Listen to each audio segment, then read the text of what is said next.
Bonjour à tous, avec l'aide de Dieu, nous allons étudier la Gemara, le traité Rosh Hashanah, Daf Yutret Amud Bet, 18b. Il nous reste quelques mots de 18a. La Gemara vient à la suite de la Mishnah qui disait que 6 mois dans l'année, les shluchim, les délégués du tribunal rabbinique qui se trouvait à Yerushalayim, sortaient, allaient pour dire aux Juifs qui se trouvaient en dehors de Yerushalayim, les Juifs qui étaient en diaspora aussi, quand est-ce qu'était Rosh Chodesh, le premier jour du mois. En effet, à l'époque, il n'y avait pas de calendrier, et la date du premier jour du mois a été fixée par la nouvelle lune, c'est-à-dire lorsqu'il y avait des témoins qui ont vu la nouvelle lune, entre le 29e jour et le 30e jour du mois, dans la nuit qui est entre le 29 et le 30, ils allaient au tribunal le lendemain, le 30, pour dire au tribunal, nous avons vu la nouvelle lune, et le tribunal va dire, aujourd'hui, nous sommes Rosh Chodesh, c'est Mekudash, c'est sanctifié, c'est-à-dire que le mois précédent avait 29 jours, et maintenant le 30e jour du mois précédent devient le premier jour du mois. C'est important de savoir quand est-ce que c'est Rosh Chodesh dans certains cas, pas dans tous les mois, mais dans certains mois. La Mishnah disait qu'à Shisha Chodashim, pour 6 mois, il y a l'importance de savoir c'est quand Rosh Chodesh. Par exemple, on a vu dans la Mishnah qu'ils allaient, ces délégués du tribunal rabbinique de Yerushalayim, ils allaient dire quand est-ce c'est Rosh Chodesh le premier jour du mois pour le mois de Nissan. Car en effet, dans le mois de Nissan, il y a Pesach. À Pesach, il faut faire le 15e jour du mois de Nissan. La fête de Pesach, c'est Yom Tov, c'est jour de fête. Mais non, si les Juifs ne vont pas savoir c'est quand le premier jour du mois de Nissan, ils ne vont pas savoir quand est-ce qu'ils peuvent faire Pesach. Parce que si le mois précédent avait 29 jours, donc 15 jours après 29 jours, il faut faire Pesach. Si le mois précédent avait 30 jours, c'est 15 jours après le 30e jour du mois précédent qu'il faut faire Pesach. Donc, les délégués du tribunal, allez, je dis le tribunal Yerushalayim, c'est tant qu'il y avait le tribunal Yerushalayim, après le tribunal il a bougé, il est parti ailleurs, comme on l'a déjà dit dans le cours précédent, que ça a continué encore quelques années, même après la destruction du temple, il y avait encore le tribunal donc, qui envoyait des délégués qui faisaient Kiddush HaChodesh. On avait dit de manière plus précise, c'est jusqu'à l'année 4118, donc qui correspond à 358 de l'ère vulgaire. Donc, ils envoyaient des délégués pour Nissan et encore pour d'autres occasions. Entre autres, on a vu aussi donc qu'ils envoyaient des délégués pour le mois de Av, car dans le mois de Av, le 9e jour du mois, c'est le jeûne du 9 Av. Et le jeûne du 9 Av, il faut savoir quand est-ce donc c'était Rosh Chodesh, le premier jour du mois de Av, pour savoir quand est-ce faire le jeûne du 9 Av. Encore une chose avant de commencer la Gemara, rappelons que la Mishnah, donc elle a été écrite après la destruction du deuxième temple. Pourquoi je souligne ça ? Car, à savoir que lorsqu'il y a eu la destruction du premier temple, il y a eu 4 choses tragiques qui se sont passées. La première des choses, c'était le siège sur la ville de Yerushalayim qui s'est passé le 10e jour du mois de Tevet. Puis, plus tard, le 17e jour du mois de Tammuz, il y a eu la brèche dans la muraille de Yerushalayim. En vérité, dans le premier temple, c'est une discussion, c'était le 9 Tammuz ou bien c'était le 17 Tammuz. Après, plus tard, le 9 Av, il y a eu la destruction du temple. Et après, encore plus tard, le 3 Tishri, il y a eu la mort de Gedalia ben Achikam. Gedalia, c'était quelqu'un que le Nebuchadnezzar qui a détruit le temple, il a nommé responsable sur les Juifs qui étaient à Yerushalayim, c'était le gouverneur. Et il y a un membre de la famille de la lignée de David, et qui était aussi rattaché à Gedalia, il est venu et il a tué Gedalia. Il s'appelait Ishmael, il a tué Gedalia. C'était le 3e jour du mois de Tishri. Et donc, ces 4 dates-là que nous venons de mentionner, c'est des jours de jeûne. C'était fixé des jours de jeûne après la destruction du premier temple. Entre le premier temple et le deuxième temple, il y avait 70 ans. Pendant ces 70 ans, les Juifs ont jeûné pendant ces 4 dates que nous venons de mentionner. Lorsque c'est arrivé plus tard, le deuxième temple, 70 ans après la destruction du premier temple, il y a eu le deuxième temple, les Juifs ont demandé est-ce qu'ils doivent jeûner. On leur a répondu non, qu'il n'y a pas besoin de jeûner, au contraire, ces jours-là vont être des jours de joie et d'allégresse. C'est-à-dire que pendant le deuxième temple, ces 4 dates-là, du 10 Tevet, du 17 Tammuz, le 9 Av et le 3 Tishri, étaient des jours de fête, c'était un Yom Tov. Bien, maintenant, la question de la Gemara est la suivante. Nous avons dit dans la Mishnah qu'il y a 6 dates, 6 mois que le tribunal envoyait des délégués pour que les gens vont savoir c'était quand le Rosh Chodesh. Mais la Gemara demande, Velifkun Namia Tammuz Vetevet, on devrait rajouter encore 2 autres dates. que le tribunal envoie des délégués pour ça, c'était quand le premier jour du mois de Tammuz. Et pour savoir aussi, c'est quand le premier jour du mois de Tevet. Pourquoi? Parce que à Tammuz, il y a le 17 Tammuz, le jour où il y a eu la brèche dans la muraille d'Yerushalayim, il y a le 9 Tammuz dans le premier temple. Et donc les gens ont besoin de savoir quand est-ce que c'est le premier Tammuz pour pouvoir faire le jeûne. Et de même pour le mois de Tevet, qui vont savoir c'est quand le premier Tevet pour pouvoir savoir quand est-ce qu'il faut faire le 10 Tevet, le jour de jeûne. Daf Yutret Amud Bet, 18b. Marav Chana bar Bizna, Marabi Shimon Chassida, car Chana bar Bizna. Il a dit au nom de Rabbi Shimon Chassida. Maïdictive. Quelle est l'explication du verset que Ko Amar Hashem, ainsi a dit Hashem. Tsevakot, maître des légions, Tzom Arevi, Tzom Achamishi, Tzom Ashvi, Tzom Asiri. Que le jeûne du 4e mois, le 4e mois c'est le mois de Tammuz, car on commence Nissan, Iyar, Sivan, Tammuz. Le jeûne du 5e mois, donc c'est le jeûne qui est dans le mois de Av, le 5e mois depuis Nissan, Tzom Ashvi, le jeûne du 7e mois, donc il fait référence au jeûne de l'Idalia qui est dans le 7e mois depuis Nissan, donc dans le mois de Tishri, Tzom Asiri et le jeûne du 10e mois, le mois de Tevet. Tous ces jeûnes-là, le prophète Zecharia dit au nom de Dieu, qui les bêtes, Yehuda, les sacerdotes de Simcha, seront donc, pour la maison de Yehuda un jour de joie et d'allégresse. Qu'est-ce qu'on voit dans ce verset-là, nous dit Rav Chana bar Bizna au nom de Rabbi Shimon Chassida. Il nous dit, Karel Eutsom, dans ce verset-là, on appelle ça un jour de jeûne. Karel Eutsom de Simcha, on l'appelle par la suite un jour de joie et d'allégresse. Alors, c'est un jour de jeûne ou bien c'est un jour de joie et d'allégresse? Rashi. De Amar Rav Chama bar Bizna Chulu. Donc Rashi s'avance aussi sur la suite des paroles de Rav Chama bar Bizna, parce qu'il dit Chulu, etc. Des Kulu Yemetanit Ninu. C'est quoi le message qui va nous dire Rav Chama bar Bizna? C'est que tous ces jours-là, ce qu'on vient de mentionner, les 4 moments, c'est des jours de jeûne, mais quand est-ce Bizman Azed, à notre époque, ça veut dire à notre époque, chez En Bet Hamikdash Kayam, lorsque il n'y a pas le temple. Le temple a déjà été détruit. Maintenant, Rachid nous rappelle, il nous dit, au Matinitin, la Mishnah, quand elle dit qu'on envoie des délégués à telle date, etc., Bizman Hazek Kamaire, elle parle bien de notre époque. C'est quoi la preuve qu'elle parle de notre époque et non pas à l'époque lorsqu'il y avait le temple? Mais des Katan, et la preuve, c'est qu'on enseignait à la fin de la Mishnah, ou Migdash Kaya, on dit, lorsqu'il y avait le temple, on envoyait aussi des délégués pour le 14 Iyar, c'est-à-dire Rosh Chodesh Iyar, pour que les gens vont savoir quand est-ce le 14 Iyar. Pourquoi il y a besoin de savoir c'est quand le 14 Iyar? C'est pour amener le Pesach Sheni, le deuxième Pesach, quand est-ce qu'on pouvait l'offrir, le sacrifice, uniquement lorsqu'il y avait le temple.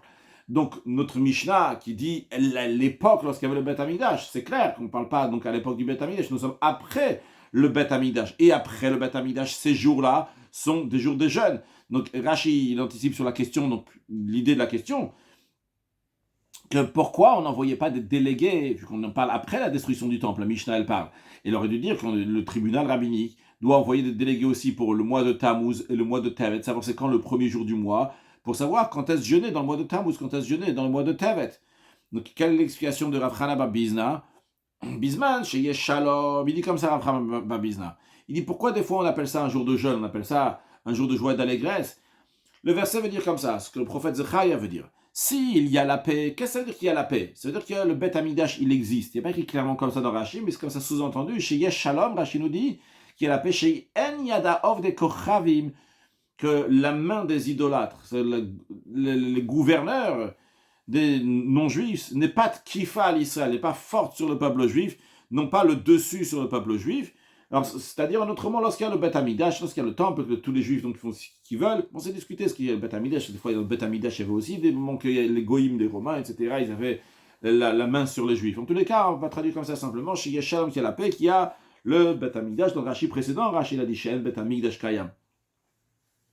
Donc, lorsqu'il y a le Beth Amikdash, lorsqu'il y a la paix, Iyou Sasson le Simcha, ces jours-là seront pour des jours de joie et d'allégresse. Lorsque En Shalom, mais lorsqu'il n'y a pas la paix, qu'est-ce que ça veut dire lorsqu'il n'y a pas la paix? C'est que lorsque le temple il est détruit, dans ces cas-là, Tzom, c'est des jours de jeûne.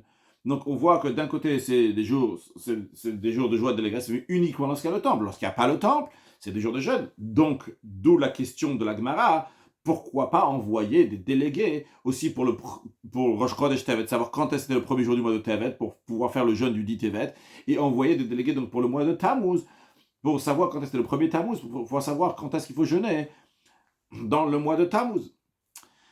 Mara répond, non, c'est pas exactement ça, c'est pas comme ça qu'il faut expliquer le verset que nous avons vu. Il y a une nuance. Amar Rav Papa il a dit, Harikama, Voici ce que le verset il veut dire. Bisman shiye shalom, quand c'est une époque de paix, qu'il y a le Beth Amikdash qui existe, que les nations du monde ne font pas de mal au peuple juif, Yolé Sassan le Simcha. À ce moment-là, ces jours-là sont des jours de joie et d'allégresse. Ok, pour l'instant, il n'y a pas de différence avec ce qu'on a vu avant. Yesh Gzerat Malchut. Par contre, s'il y a un décret du gouvernement, Tzom, dans ces cas-là, donc c'est un jour de Tzom, un jour de jeûne, qui est obligatoire. Donc tout le monde doit jeûner. Maintenant, En Gzerat Malchut ve'en Shalom.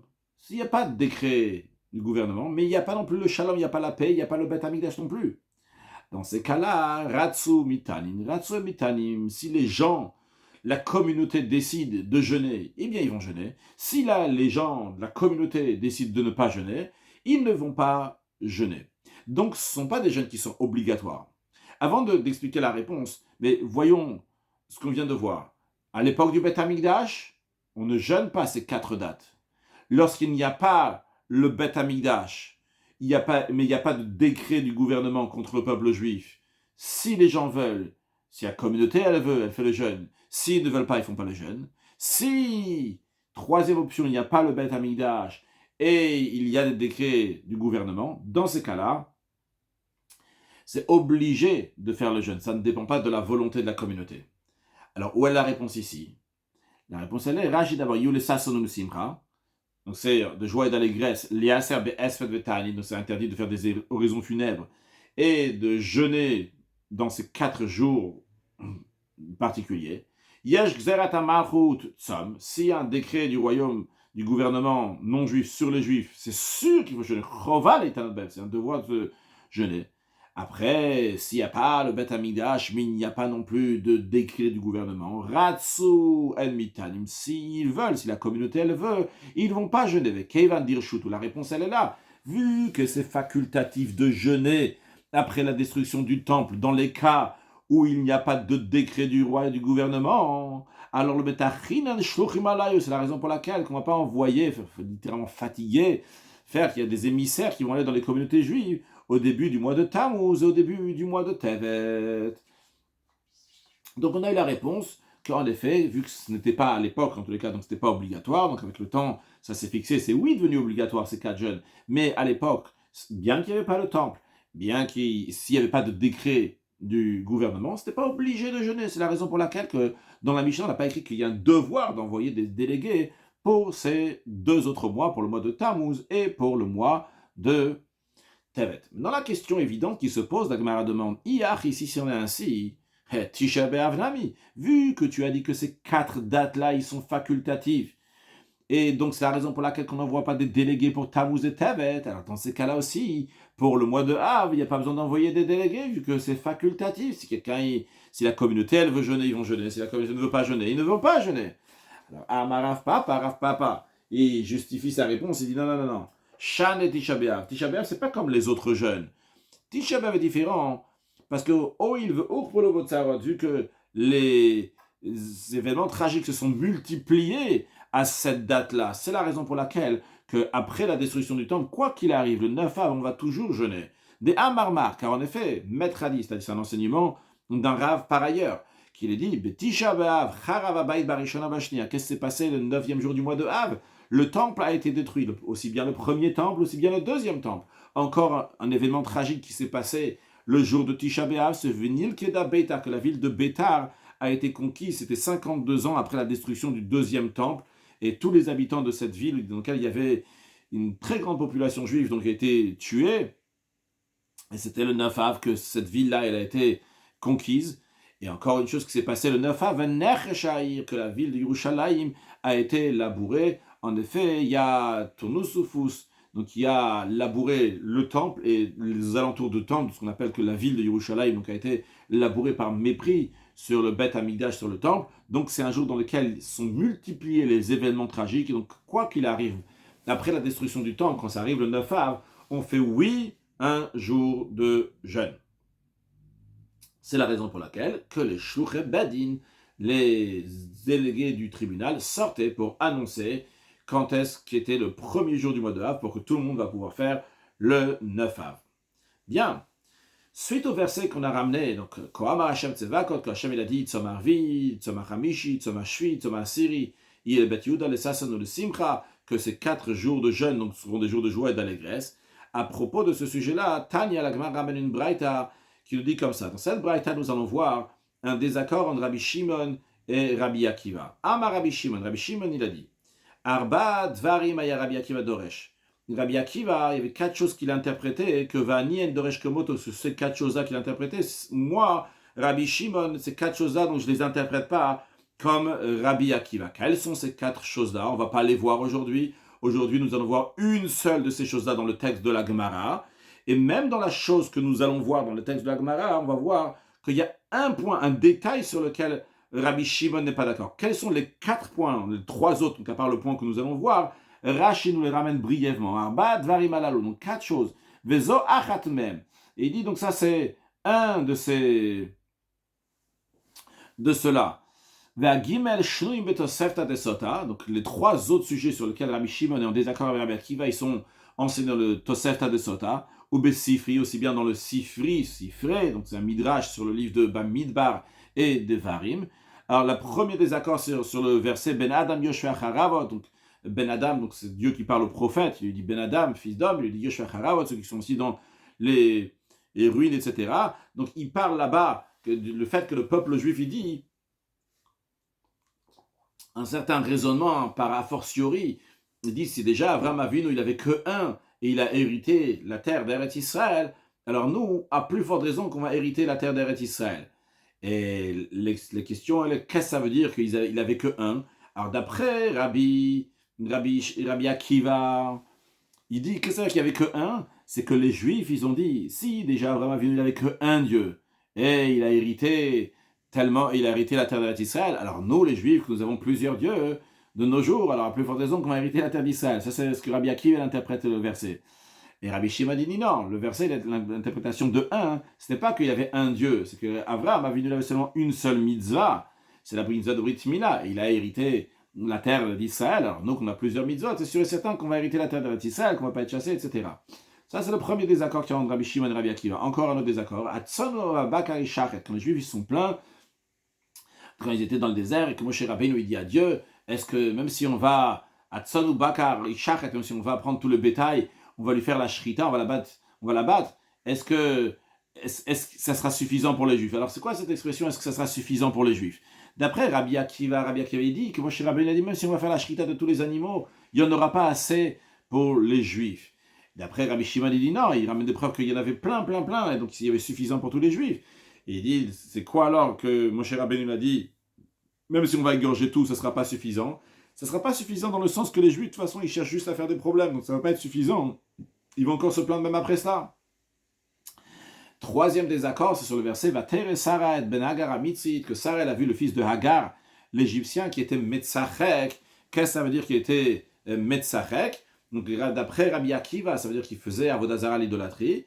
Et d'après Rabbi Shimon, c'est-à-dire qu'il se moquait de Yitzhak en disant c'est pas toi qui vas hériter, c'est moi qui va hériter. Donc ça, c'est les 3 désaccords que Rashi nous amène du Sifri, mais qui ne sont pas ramenés ici dans la Gemara. Ici, dans la Gemara, on nous ramène le désaccord de Rabbi Shimon sur les paroles, sur l'interprétation du verset de Rabbi Akiva sur un 4e verset. C'est quoi ce 4e verset? Tzom Harevi.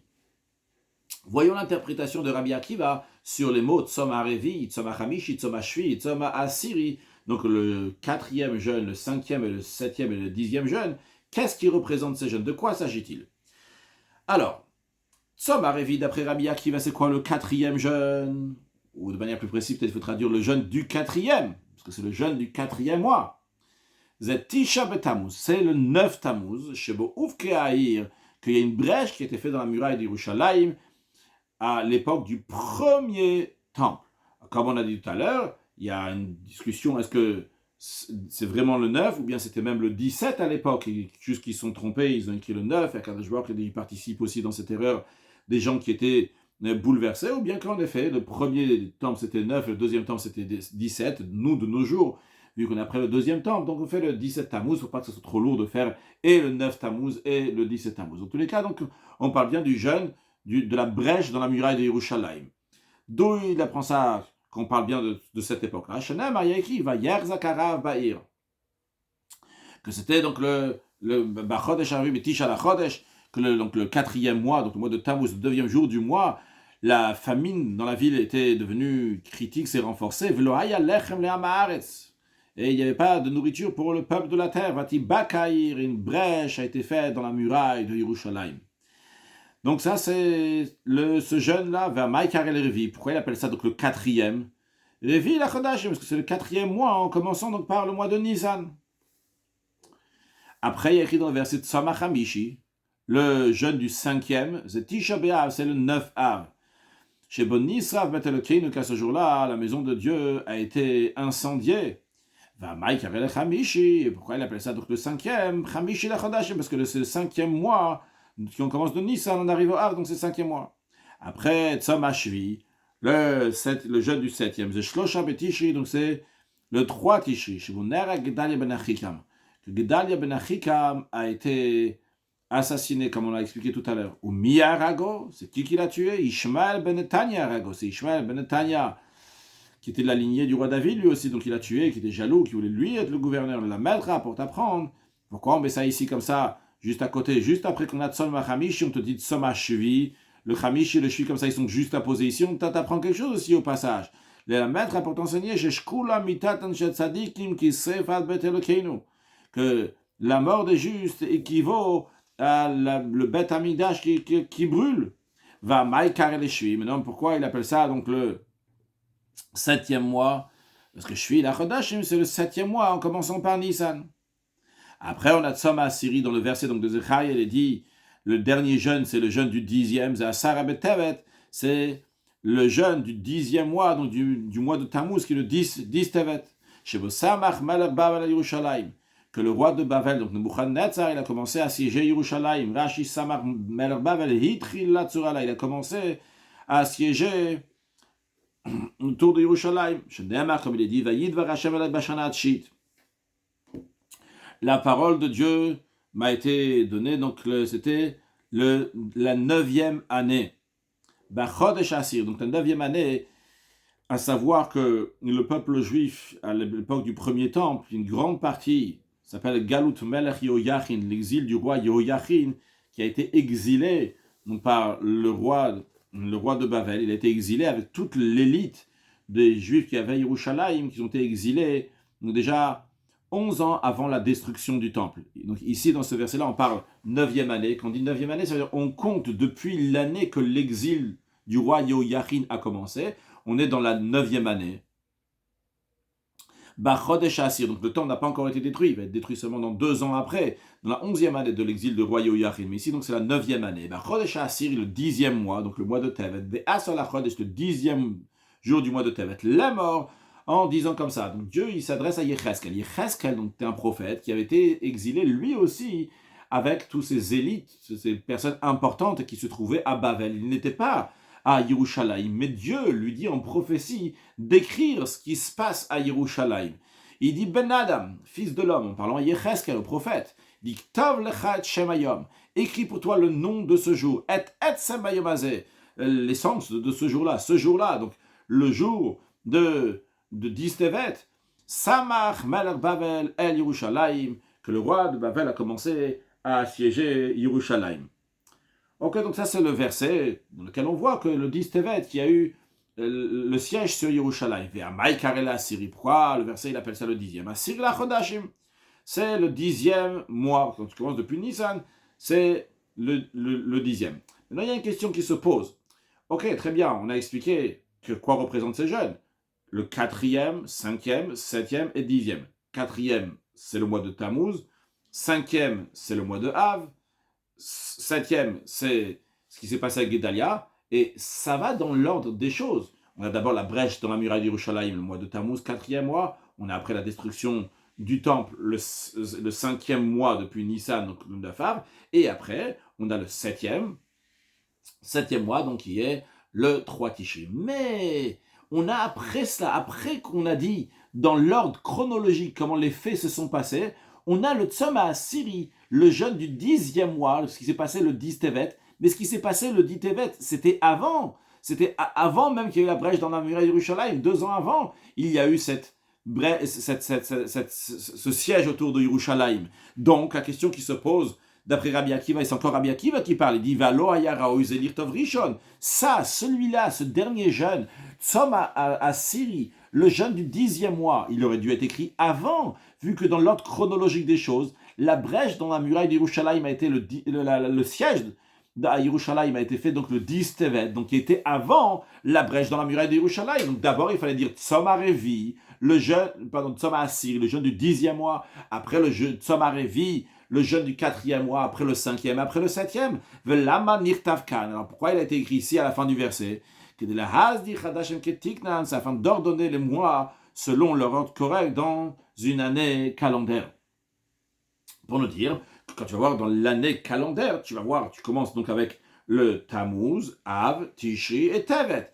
Bien que ce qui s'est passé à Tevet, c'était avant ce qui s'est passé dans le mois de Tammuz. Ça, c'est l'opinion de Rabbi Akiva. Et donc, d'après Rabbi Akiva, le verset nous donne l'ordre chronologique des mois de l'année, mais il ne nous donne pas l'ordre chronologique des événements, parce que l'événement du Tzom HaAsiri, l'événement du jeûne du 10e, donc 10 Tevet, ça a été fait avant les autres jeûnes. Mais on a quand même un ordre ici, l'ordre qui est là, c'est l'ordre des mois. L'ordre des mois est bien d'après Rabbi Akiva. Mais Rabbi Shimon dit, Va'ani, mais moi, Eni Omerken, moi je ne dis pas comme ça, je n'interprète pas comme ça de telle manière. La Tzom HaSiri Zechamisha Betevet, c'est quoi le jeûne du 10e mois? Ça fait référence au 5 Tevet. Qu'est-ce qui s'est passé le 5 Tevet? Pourquoi on va faire un jeûne le 5 Tevet? Shebo bat shmu ala gola sheutair. Car ce jour-là, la nouvelle est arrivée dans l'exil que la ville de Yerushalayim avait été frappée. C'est-à-dire que ceux qui étaient à Bavel, en exil, à Babylone, ils ont entendu la nouvelle que la ville de Yerushalayim a été frappée le 9 Av, uniquement des mois plus tard, quand ça arrivait le 5 Tevet. Shenamar, comme le verset dit, Vaï bishtes reshana. Ça a été la 12e année. La 12e année, comme on a dit, c'est depuis l'exil de Yoyachin. Syrie, dans le 10e mois. Bachamisha la Chodesh, le 10e mois c'est Tevet. Le 5e jour du mois de Tevet, le Galutin de l'exil. Il y a un rescapé de Yerushalayim qui est chez moi en disant Huktaïr, que la ville de Yerushalayim a été frappée. Donc ils ont entendu cette nouvelle-là le 5 Tevet. À ceux qui étaient à Bavel, Ve'as ou Yom Shmua, ils ont considéré ce jour-là où ils ont entendu cette nouvelle tragique qui s'est passée à Yerushalayim, la destruction du Beth Amikdash, que la ville a été frappée. Ils ont considéré ce jour-là Keyom Srefa, comme le jour où le temple a été brûlé. Donc c'est la raison pour laquelle que 5 Tevet, c'est ça le jeûne. Donc d'après Rabbi Shimon, quand le prophète Zechariah il parle du jeûne de Tzom HaAsiri, le jeûne du 10e mois, il parle de ce qui s'est passé le 5 Tevet, non pas du 10 Tevet. Rashi Shmuel Agola, le jour où ils ont entendu la nouvelle tragique, ceux qui étaient en exil en Babylone, les Galut Lechonia, à l'exil donc de Yechonia chez Galou le Bavel, qui ont été exilés à Bavel, 11 ans avant la destruction du temple, et cette nouvelle donc, est arrivée donc la 12e année, le 5 Tevet, et quand ils ont entendu ça, donc ils ont considéré ce jour-là pour eux comme le jour où le temple il avait été brûlé, et c'est la raison pour laquelle donc ils faisaient un jeûne. Qu'est-ce qui gagne Rabbi Shimon dans cette interprétation? Il n'est pas d'accord avec Rabbi Akiva. Rabbi Akiva, il dit, c'est quoi le jeûne du 10e mois, du mois de Tevet, c'est quoi? C'est le 10 Tevet, un événement qui s'est passé donc tout au début, le siège sur Yerushalayim, avant même la brèche dans la muraille de Yerushalayim. D'après Rabbi Shimon, le jeûne du 10e mois, c'est le 5 Tevet, donc un événement qui s'est passé après la destruction du temple. Et donc Rabbi Shimon, il dit, qu'est-ce que j'ai gagné? Mon explication est mieux dans ça que Nirin Dvarai Midvara. En effet, mes paroles paraissent plus sensées que les paroles de Rabbi Akiva. Pourquoi? Shani Omer al Rishon Rishon, comme moi je dis. Moi, Rabbi Shimon, j'interprète le verset du prophète Zechariah, que le premier jeûne qui est mentionné, c'est le premier événement tragique dans l'ordre chronologique des événements qui sont passés à l'époque de la destruction du temple. C'est-à-dire que d'après Rabbi Shimon, on ne met pas le fait que Nebuchadnezzar a siégé sur la ville de Yerushalayim en tant qu'un jour de jeûne. on commence dans l'ordre des choses à partir de la brèche dans la muraille d'Yerushalayim. C'est pour ça que le verset il parle de Tzom HaRevi. Après, il nous parle de Tzom HaChamishi du 5e mois, la destruction du Beth Amikdash. Après, il nous parle dans l'ordre chronologique des événements qui sont passés dans le passé toujours. Tzom HaShevi, ce qui s'est passé donc le 7e mois, le mois de Tishri, que Gedalia a été tué. Et après, seulement à la fin de ça, le 5 Tevet, Tzom HaAsiri, le jeûne du 10e mois d'après Rabbi Shimon, c'est le 5 Tevet qu'ils ont reçu la nouvelle la destruction du temple, qu'ils ont considéré comme si que le temple avait brûlé ce jour-là. Et sur le texte, Shani Omer al Rishon Rishon, moi je dis donc, Rabbi Shimon, sur le premier événement qui s'est passé, la brèche dans le muraille d'Yerushalayim, c'est le premier qui est dans l'ordre de verset, vers Acharon, et sur le dernier événement qui s'est passé, donc la nouvelle qu'ils ont entendue le 5 Tevet, c'est le dernier du prophète Zecharia, Tzom HaAsiri, le 10e. Comme Rashi nous dit, Shani Omer al Rishon Rishon, al Rishon Shebeseder Mikra, c'est-à-dire que le premier qui est dans l'ordre du verset, je dis que c'est Rishon le Puranut, c'est le premier du châtiment. Donc Rishon, il faut traduire Rishon, le premier qui est dans le verset, c'est le premier événement chronologique qui s'est passé à l'époque du temple. Bitri, là d'abord, Rouv Kehaïr, il y a une brèche dans la ville de Yerushalayim. Donc ça c'est le Tzom HaRevi, le jeûne du 4e mois. Après, Nisraf Abayit, la maison, le temple a été brûlé, Betish Aver le 9 Av, ou Betish chez la Achav le Tishri d'après, Ner à Gedalia a été tué, donc c'est Tzom HaShvi, le jeûne du 7e, ou Betevet chez la Achav, et le Tevet qu'il y a eu après, donc le 10e mois, Bata Shmua, la nouvelle est arrivée, la nouvelle tragique, à ceux qui étaient en exil. Donc ça c'est mon explication à moi. Mais Véhou, sur le texte d'Agmara, d'abord, Omer al Rishon Acharon Rabbi Akiva dit à propos du premier jeûne cité dans le verset que ça commémore les choses qui sont passées après. Sur le Rishon, il dit donc de Acharon que c'est la brèche d'un muraille de Quand il dit ici Acharon, il ne faut pas traduire ici le dernier, parce que ce n'est pas la dernière chose tragique qui s'est passée. La dernière chose tragique qui s'est passée dans l'ordre après Rabbi Akiva, c'est la mort de Gedalia. Dans l'ordre chronologique des choses, pas dans l'ordre du verset. Mais ce qu'il veut dire ici, quand il dit Rabbi Shimon, il parle de Rabbi Akiva, il dit sur le Rishon Acharon, Acharon, il faut traduire ici par ultérieurement, quelque chose qui s'est passé après. C'est-à-dire le Rishon, la première chose qui est mentionnée dans le verset, le Tzom HaRevi, le jeûne du 4e mois, lui, Rabbi Akiva dit que c'est Acharon. Acharon, c'est quelque chose qui s'est passé ultérieurement. C'est pas le premier événement tragique. D'après Rabbi Akiva, le premier événement tragique, c'est le fait que la ville de Yerushalayim a été assiégée par le Nebuchadnezzar. Mais Rishon, qui est dans le verset, c'est Acharon, c'est quelque chose qui s'est passé après, ultérieurement, parce que la première des choses, le premier événement tragique d'après Rabbi Akiva, c'est l'assiègement de Yerushalayim. Donc c'est ça ce qu'il dit, Rabbi Akiva, vers Acharon Rishon, et sur ce qui est dit à la fin du verset, donc c'est-à-dire le jeûne du 10 Tevet, le Assyri, donc qui fait référence au 10e mois dans lequel il y a le 10 Tevet, lui il mentionne Rishon, il dit que dans l'ordre chronologique, c'est quelque chose qui s'est passé en premier, comme Rashi nous dit, vous Omer al Rishon Shebepasuk, virgule, Acharon et Puranut. Et Rabbi Akiva dit que sur le Rishon, la première chose qui est mentionnée dans le verset, donc le Tzom HaRevi, le jeûne du 4e mois, donc ce qui a eu la brèche dans le muraille d'Yerushalayim, qui est Acharon, les Puranut, qui est ultérieur au premier châtiment d'après Rabbi Akiva, qui est le siège sur Yerushalayim. Vers Acharon Shebemikra, toujours dans Rashi, et sur la dernière date qui est mentionnée dans le verset, donc le Tzom HaAsiri, le jeûne du 10e mois, il dit que c'est Rishon le Puranut, c'est le premier châtiment qui est arrivé, vu qu'on fait référence au siège, Sharetri la Sama, parce que d'abord, il a siégé sur Yerushalayim, après la brèche dans la muraille, Nimtza Yudzai Betamuz, il se trouve que le 17 Tammuz, sur Rishon ben Mikra, qui est le premier dans le verset, Acharon le Smichat Bavel, c'est le dernier, il est ultérieur à Smichat Bavel, au siège que Bavel a fait, que dans le verset, le siège de Bavel sur Yerushalayim, et à la fin, vu que c'est seulement qu'on arrive à Tzom HaAsiri qu'on nous en parle. Sur le texte de l'Agmara, elle a seulement quoi Rabbi Shimon il dit à propos de Rabbi Akiva, chez où que lui, Rabbi Akiva, lui il compte, donc dans les années calendaires, les mois de l'année calendaire, il dit on va dans l'ordre des mois, on commence donc Revi, Chamishi, Shui, après Assyrie, 4, 5, 7, 10, Vani, mais moi, ce que je gagne dans mon explication Rabbi Shimon, pour Aniot, moi il y a l'ordre des mois est juste, et en plus de ça, il y a aussi l'ordre chronologique des malheurs qui sont arrivés, sont aussi dans l'ordre chronologique. Sur le texte de Rashi, que lui, il compte dans l'ordre des mois. Que le verset, prête attention, d'après lui, d'après Rabbi Akiva, parce que le verset, il est intéressé ici, c'est de mettre dans les mois calendaires, comme ça va bien les mois d'une année calendaire, ça va bien avancer. Revi, Chamishi, Shui et Asiri. C'est ça l'essentiel dans le verset. Le Kachman Tammuz Kodem le Tevet. C'est pour cela que, d'après Rabbi Akiva, lui dit que le mois de Tammuz est mentionné avant Tevet. Vani, mais moi, Rabbi Shimon, Moné Aflesela pour Anout. Moi, pas seulement que dans les mois ça marche, j'ai bien une année avec des mois calendaires, ça marche très bien, mais en plus, même en ordre chronologique, les châtiments, les catastrophes qui sont arrivées, eh bien, la dernière pour Anout, le dernier châtiment qui est arrivé, c'est le 5 Tevet, lorsqu'ils ont entendu la nouvelle que la maison, le temple a été brûlé. Bien, passons à un autre sujet qui est un peu lié aussi avec ce qu'on a dit avant.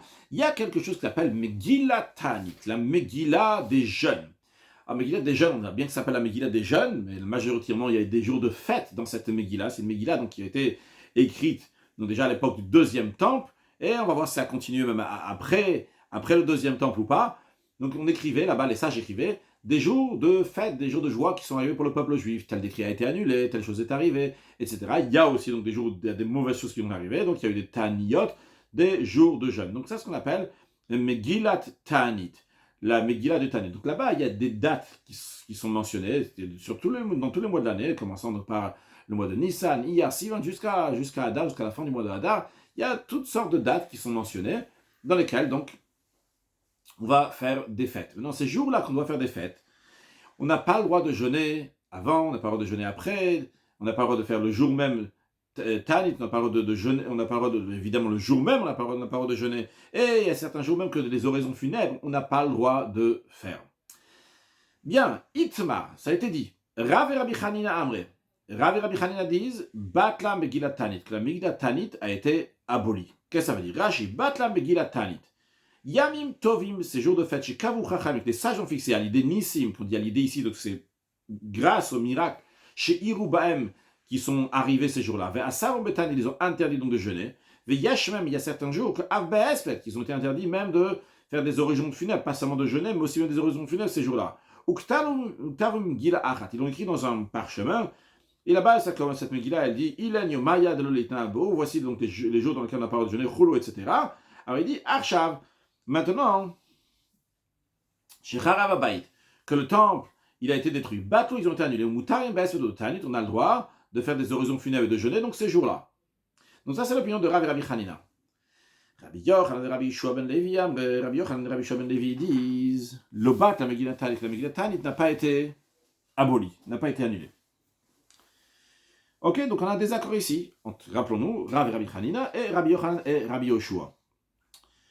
La Gemara dit c'est quoi le raisonnement de Rabbi Hanina. Après, en deuxième étape, c'est quoi le raisonnement de Rabbi Yochanan et Rabbi Yeshua. Après, on va demander des questions sur l'opinion de Rabbi Hanina. Alors, Rabbi Hanina, bat la Megillah Tanit. Pourquoi la Megillah Tanit a été annulée? D'où ils apprennent ça? Parce que Harikama, le verset que nous avons mentionné avant, que le prophète Zechaïa dit que Kohamar Hashem, le prophète Zechaïa, donc il parlait donc pour les Juifs, qu'ils allaient maintenant avoir le deuxième temple, et il dit qu'Hashem il a dit Tzom Arvit, Tzom Achamishi, Tzom Ashui, Tzom Asir, et tous ces jours de jeûne-là, ils vont être des jours de joie et d'allégresse. Qu'est-ce qu'il veut dire, le prophète? Il veut dire comme ça, Bisman chez Shalom, Yule Sasson ol Simcha.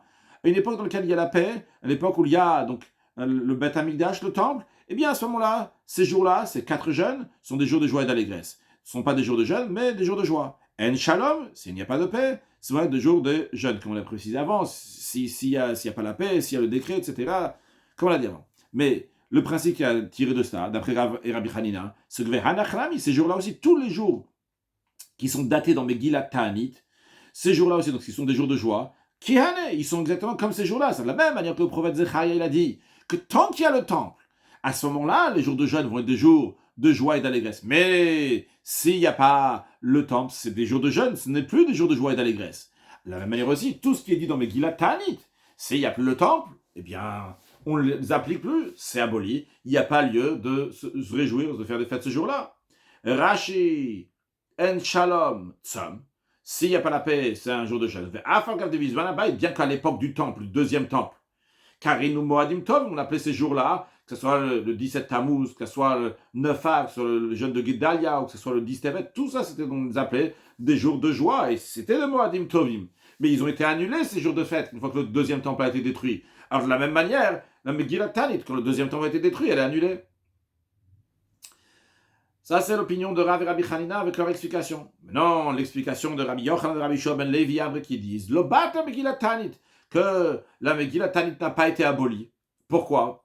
Il dit Hane ou de Talinu Rachman Binem Tamidash. Ils disent non, le verset que tu as mentionné, que vous avez mentionné, Rav et Rabbi Hanina, le verset du prophète Zechariah, qui dit que lorsque le temple va être détruit, tant que le temple va être construit, ça sera des jours de joie, ces 4 dates-là. Et quand le temple sera détruit, on en déduit que ça va être des jours donc, de jeûne. Mais c'est uniquement ces 4-là, ceux-là, que le prophète, il est fait dépendre du temple. Pourquoi spécialement ceux-là?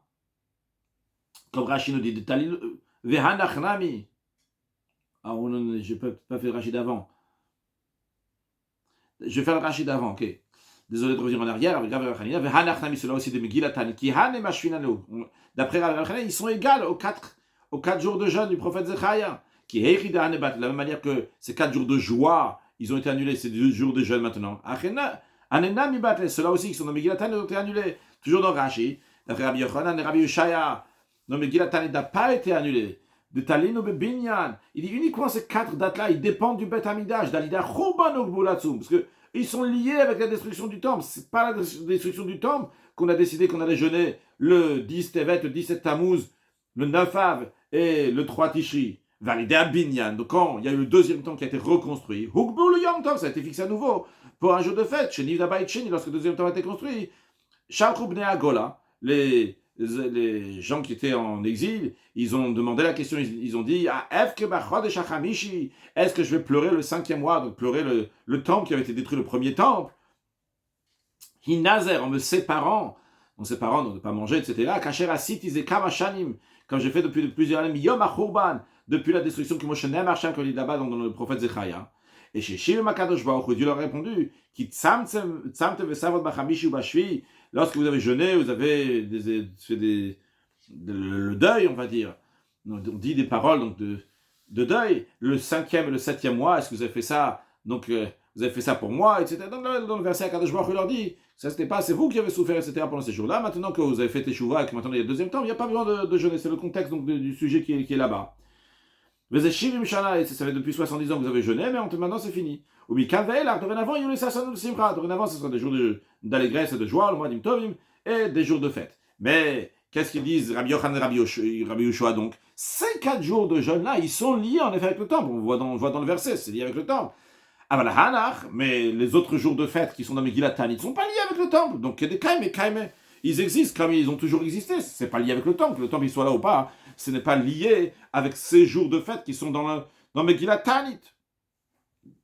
Donc nous avons vu le raisonnement de Rav et Rabbi Hanina que la Megillat Tanit a été abolie, parce qu'on les compare comme les 4 jours duquel parle le prophète Zechariah, et nous avons compris aussi, on a vu l'opinion de Rabbi Yochanan et Rabbi Shua, leur explication, que les 4 jours du prophète Zechariah, c'est uniquement pour le temple, mais tout ce qui est écrit dans Megillat Tanit, ça existe encore. Ok.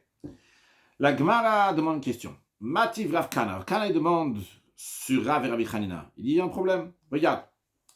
Il y a écrit que Maaseh, il y a eu un incident une fois, une histoire. Gazru Tani Bachanouka Beloud. Les gens de la ville de Loud, ils ont décrété un jour de jeûne pendant la fête de Hanouka. Vu que c'était Hanouka, et il ne faut pas jeûner à Hanouka. Alors qu'est-ce qu'a fait Rabbi Eliezer et Rabbi Yeshua? Chacun d'eux, il a exprimé son désaccord avec ce jour de jeûne, vu que c'est Hanouka. Donc, Veyarad Rabbi Eliezer Verachatz. Rabbi Eliezer, il est descendu, il est parti dans un établissement de bain, et il s'est lavé. C'est un jour de jeûne, il n'aurait pas fait ça. Rabbi Yeshua, il allait chez un coiffeur, Vesiper, et il s'est coupé les cheveux. Comme Rashi nous dit, c'est pas par hasard qu'il voulait se laver et se coiffer, se couper les cheveux ce jour-là. Yard Rabbi Eliezer, Rabbi Yeshua, donc déjà Rashi nous souligne que c'était Rabbi Eliezer, Rabbi Yeshua, c'était après la destruction du temple. C'est important. Parce que nous, on veut savoir si Megillat Tanit a été aboli ou pas.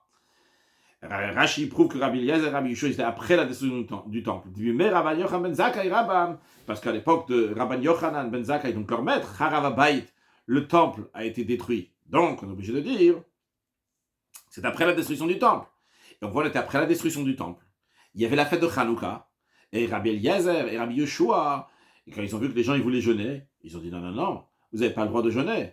C'est ça ce qu'ils ont dit. Pas seulement ça, ils ont dit plus que ça. V'amulahem. Ils ont dit aux gens des habitants de l'autre, où littéralement sortez, c'est allez, veitanu al mashitanitem. Allez jeûner parce que vous avez jeûné. Qu'est-ce que ça veut dire jeûner pour se jeûner? Itanu racheli klom, c'est-à-dire asut tchouva. Vous devez faire tchouva, vous devez repentir pour votre comportement. C'est grave ce que vous avez fait. On n'a pas le droit de jeûner pendant Hanouka. Donc qu'est-ce qu'on voit ici?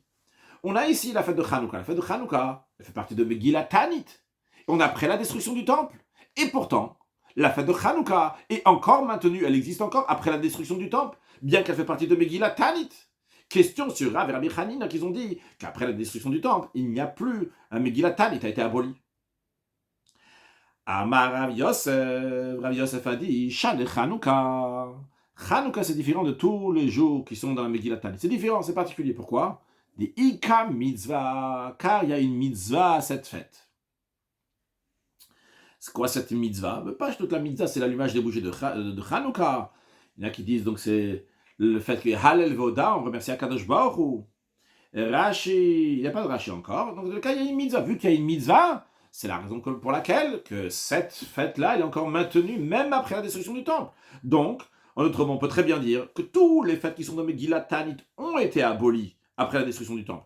Hanouka, il est encore là. Pourquoi? Parce que Hanouka, il y a une mitzvah. Ça, c'est la réponse de Rav Yosef. Amarle Abaye dit à Rav Yosef, désolé, tu dis il y a une mitzvah. Et alors, V'ti batel i, annule que sa Hanouka soit annulé, parce que ça fait partie de Megillat Tanit, donc ça doit être annulé, aboli comme tout. V'ti batel mitzvah, et en conséquence, la mitzvah aussi de Hanouka va être annulée. C'est quoi? Et alors, s'il y a une mitzvah, elle sera annulée, parce qu'il n'y a plus la fête. Amar, el Amar Rav Yosef, il a dit, Shane Hanouka, la différence de Hanouka, c'est pas juste parce qu'il y a une mitzvah. Parce que de Mipasam Nissa, quand on dit c'est Mipasam Nissa, on ne parle pas de Pirsum et Nissa, diffuser le miracle à Hanouka. Qu'on dit le miracle de Hanouka a déjà été répandu grâce aux mitzvot qu'il y a. Donc c'est le miracle de Hanouka, la fête de Hanouka a été très répandue. C'est la raison pour laquelle on ne pouvait plus l'annuler. Ça a déjà été prise, c'est bien inculqué dans le peuple juif. Rachid de Mipasam Nissa. Gvarou Galoui, le Chol Israël est déjà dévoilé ce miracle à tous les pays d'Israël. Et des Shenagouboa mitzvot, il y a des mitzvot. Rachid dit mitzvah, peut-être Rachid veut dire que c'est aussi bien la mitzvah donc de la Hanouka et aussi bien la mitzvah de Halel Voda. À voir, en tout cas, il y a des mitzvot à Hanouka, vers Zikubo que Torah. Donc, les gens sont saisis, sont attrapés à ça comme ceux de la Torah. Velonachon le bateau, donc c'est pas juste de l'annuler, c'est pas correct de l'annuler. Donc, on a gardé la fin de Hanouka. Mais Hanouka, c'est une exception, donc on ne peut pas demander une question sur Rav et Rabbi Hanina. Voilà, vous regardez, Megillat Tanit, ça fait partie, Hanouka, ça fait partie de Megillat Tanit, et on a après la destruction du temple, encore quand même c'est resté. Hanouka, c'est différent. Ok, donc on n'a pas de question sur ça, sur Rav et Rabbi Hanina. Non, la Gemara dit, motive Rav Achabarona, il conteste, encore une fois, donc l'opinion de Rav et Rabbi Hanina dans une question sur eux, à partir d'une déclaration qui est dite dans Megillat Tanit. Là-bas, il y a écrit, Bitlat Betishri, que le 3 Tishri, il y a un jour de fête, quelque chose de particulier. Donc on va commencer à étudier la question, mais on la continuera à la prochaine page, parce que ça s'avance encore sur 15, environ une quinzaine de lignes pour bien finir le sujet. Donc on laissera la suite pour après, mais on va commencer déjà ici. Donc de quoi s'agit-il? Le 3 Tishi, Beteilat Adkarata Minishtaraya, la mention du nom de Dieu a été supprimée des documents profanes. Et c'était quelque chose de bien. Voyons pourquoi. Chez Gaza Malchut Yavan, car de base, le gouvernement grec avait décrété Gzeira, un décret, chez Lolehaz Kirshem Shamayim Alpiem, que le peuple juif ne va pas prononcer le nom de Dieu. Lorsque le royaume de Chashmonaïm est devenu puissant, ils ont vaincu les Grecs. Hitkinu, les Chashmonaïm ont institué que maintenant on va aller à l'autre extrême. On va prononcer et mentionner le nom de Dieu de partout. Même dans les documents, systématiquement on va mettre le nom de Dieu. Vekar hayo kotvim. Et ainsi ils écrivaient sur leurs documents. Bishnat kar vekar le Yochanan Kohen Gadol le Kel Elyon. En telle et telle année de Yochanan Kohen Gadol, du Dieu suprême. Alors, ce Yochanan, il discutait, c'est qui? Est-ce que c'était Yana? On va prendre tout simplement que Yochanan Kohen Gadol, c'était le père de Matityahu, ben Yochanan Kohen Gadol, donc des Hashmonaïm. Et on donc disait depuis son année à lui, donc telle et telle année, Kohen, le grand prêtre, les Kel Elyon. Kel Elyon, c'est l'expression qui est employée à propos de Avram avec Malki Tzedek. C'est Malki Tzedek, Melacham, c'est-à-dire au Kohen, les Kel Elyon. Donc on emploie ici le même expression. Donc en tous les cas, ils écrivaient comme ça dans les documents, systématiquement, ils écrivaient le nom de Dieu, donc en l'occurrence le nom de Kel Elyon Aleph Lamed, qui fait partie donc des 7 noms de Dieu qu'on n'a pas le droit d'effacer, donc un nom qui est très important. Et ils écrivaient dans tous les documents. Alors c'est parti avec des bonnes intentions, mais lorsque les sages ils ont entendu cela, ils n'étaient pas contents. Amrou, ils ont dit, le machazepore atrovo. Imaginons que Rouven, il a écrit à Shimon, je te dois 100 euros, et dans son document, il a écrit Kel Elyon, le nom de Dieu. Et après, lorsque Rouven, il va rembourser Shimon, Shimon, il va lui rendre le contrat. Qu'est-ce qu'il va faire Rouven? Il va déchirer ce contrat et il va le mettre à la poubelle. Donc, ce document, il va être dans la poubelle. Et donc, il y a le nom de Dieu qui se retrouve là-bas. Donc, qu'est-ce qu'ils ont fait les sages? Ou Bitlum, ils ont aboli ce décret de Hashmonaïm. Ils ont dit non, il ne faut pas écrire sur les documents le nom de Dieu. Et lorsqu'ils ont réussi à faire ça, ce jour-là, ils ont fait un jour de fête. Après, il y a besoin qu'ils vont réussir. Voyons Rashi. Biklata betishi. Il ramène donc ce qui est dit au début du verset, au début de la Megillah, ce qu'on a ramené de Megillah Tanit, car Katuv Megillah. Comme ça, c'est écrit dans la Megillah, qui est en lachon arami, en araméen. Il y a écrit Betelat ad karata. Ils ont annulé de mentionner le nom de Dieu. Bitu askarat shem shamayim. Ils ont annulé donc la mention du nom de Dieu. Minashtar des documents. Obekoshi yach levatel. De justesse, difficilement ils ont réussi à annuler. Chez Nagua, parce que les gens ils avaient déjà l'habitude.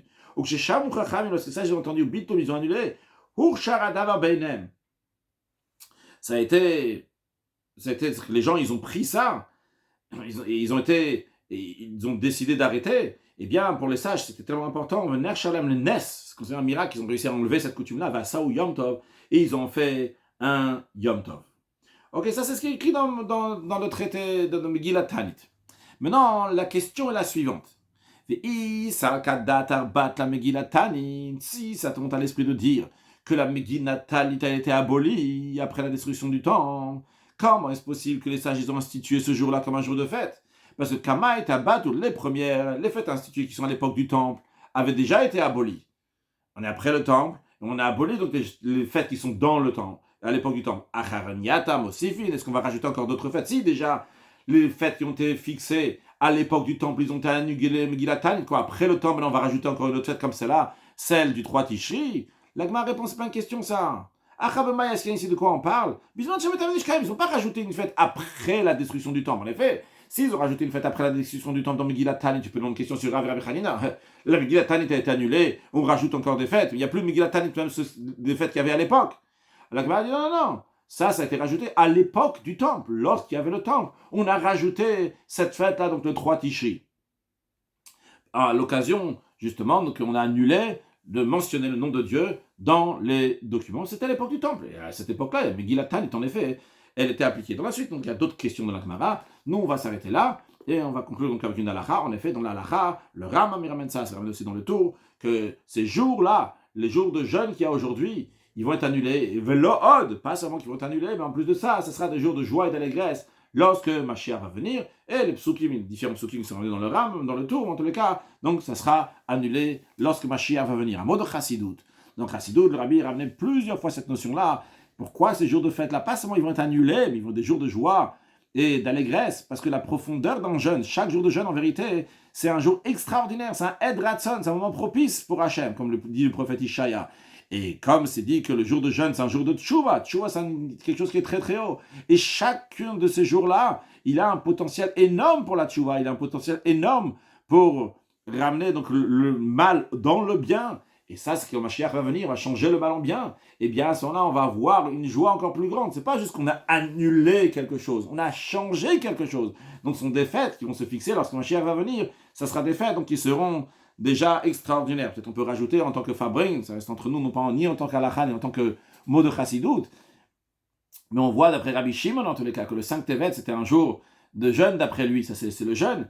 Et de nos jours, le 5 Tevet, c'est un grand Yom Tov, c'est le jour de Didan Natsach, la victoire, donc des livres que certains ont voulu prendre en tant que personnel, famille du rabbi précédent, et les prendre. Et finalement, ça a été décrété que ça appartient donc au Chassidim, et ça reste donc chez le rabbi, parce que le rabbi et les livres appartiennent au Chassidim. C'est du grand jour de Didan Natsach, de 5 Tevet, qui est déjà un avant-goût de ce qu'il va y avoir lorsque Mashiach va venir, que tous ces jours vont se changer en jours de joie et d'allégresse très prochainement, avec la venue de Mashiach. Now, une excellente journée.